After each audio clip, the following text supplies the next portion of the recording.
So since they didn't teach us how to handle rejection, we started rejecting ourselves first. You must not avoid. All right, so here it is. I'm gonna give you the answer. Most of us were never taught how to be told no. Think about this. When can you remember your parents telling you that how to behave when you're not chosen? When do you remember being told that you're not perfect and that been told all your flaws? When has anyone told you how to handle rejection and not to take it personally? Right? Think about it. Rejection hurts no matter however you want to slice it. And a lot of us are told the good things. We're not told the bad things until rejection tells us. So, a tool we were never given was rejection. It became about our identity, right? So when you're rejected, guess what you're going to do? You're going to internalize it, and you're going to take it as I'm not enough, which is normal. You're going to become defensive, which is, you know what, man, I don't even really care anyway. That's normal. And you're going to take it as avoidance, which is, well, I won't even try anymore. So those are responses that we have come up with in the world when it comes down to rejection. So this is why we're going to talk about it today, tonight on tools we were never given. So that way we're able to now be more equipped to handle the thing of rejection. The deal is everybody faces this, but no one's been trained on how to handle it until later on. So that's why we're going over. So if you would, y'all, these are some things that I would like us to learn together, and that I would hope that we come away with by the end of us looking at rejection. I would like for all of us to discuss like what we weren't taught.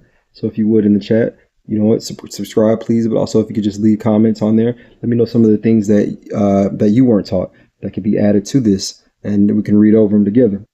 All right. So also rejection is not a redirection, or rejection is redirection. It's not a definition. There we go. Sorry.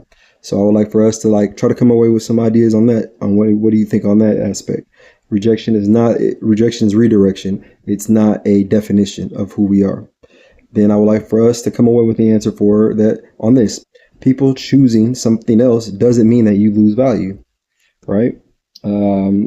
When it comes down to racial stuff, it's like, oh man, we want, no, I don't want anybody to lose power. It's just that we want to be able to gain power as a community.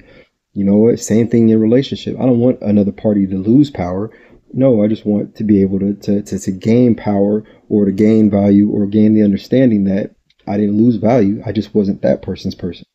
So I would like some your feedback on that thought process. And then not every door is meant to be opened by, right? So we're not meant to, again, be or have certain people in our lives the whole time. There is a season, there is a time, there's a place and a space for certain people. So those are some core points that I would like for us all to come away with a better understanding. That way we can continue to grow as a community. I'm fine. Just gotta wait for next time. Is we're going to look at overthinking in this as well. People pleasing come to mind. Fear of trying again sets in, and then acting nonchalant but actually being hurt. That's a big one right there. So what we'll do is we'll put on our glasses and our lens, and let's look at it with a different perspective. So when choosing 11th hour, right? 11th hour after dark. But when choosing the 11th hour, what we are is we're discerners of times, and we're also leaders in narrative. So when it comes down to systems, we like to call out systems because a lot of times people have different narratives for them, and that's what we're about, is calling it out to the truth. So a lot of this culture right now, some of the narratives that's out there, one of the systems that's out there is the constant promotion of validation. Right, that's a big thing for us. We're big on that. We need validation at all times, and we need it instantly. So one of the deals with this rejection is it does not fit our need to be wanting to be called out or to be validated. What's another issue that we face? Well, our need for validation comes from what? Social media. Social media immediately does a compare of false and acceptance, and you get instant results. Like you get a like or a dislike. You get a subscriber, or you get a person who just comes on here and watches and does nothing. Like, and I don't know if they're waiting to subscribe or not. I don't know, but I want to instantly be gratified. So if you would please subscribe for me. We get rewarded with approval or disapproval, resilience, resistance. So rejection feels like failure instead of proper filtering. Why? because it doesn't fit in with our immediate need for gratification. So it stings a little bit more in today's society.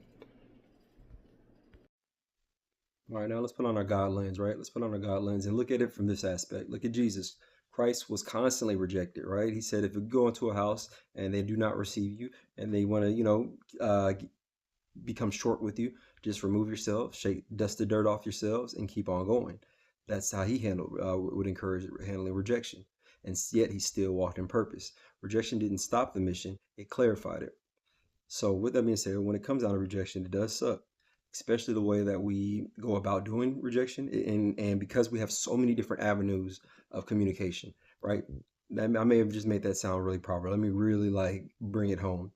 Look, we're on our phones all the time. So when you don't answer back to somebody, it's absolutely bonkers. Like it's ridiculous. It's a clear indication that that person's not worth your time. Like it's ghosting at its finest. We have so many different avenues now of communication. So to reject someone is like what? Is like doing nothing, and doing nothing is like what? Is like that person is dead. So it can really hurt. You know what I mean? But we have to have tools on how to navigate rejection. Well, is it about you? It may not be about you. Maybe the person's going through a tough time. Maybe they are overwhelmed. Maybe they're not having the ability to communicate right now. All of those things come into play. But one thing that is for sure is that rejection is always going to be around, and it has to be handled. And so hopefully these tools will allow someone here in the future to be able to better equip for rejection, to have a better understanding of it, to be better prepared for it, because it does hurt and it does sting. But when you have a tool, you have a way to navigate over it. So this is tools we were never given. Tonight's tool is rejection, and we're going to be covering on multiple levels. We'll cover it on dating, friendship, family. We'll go down as far as we can with this tool. We'll try to work it. All right.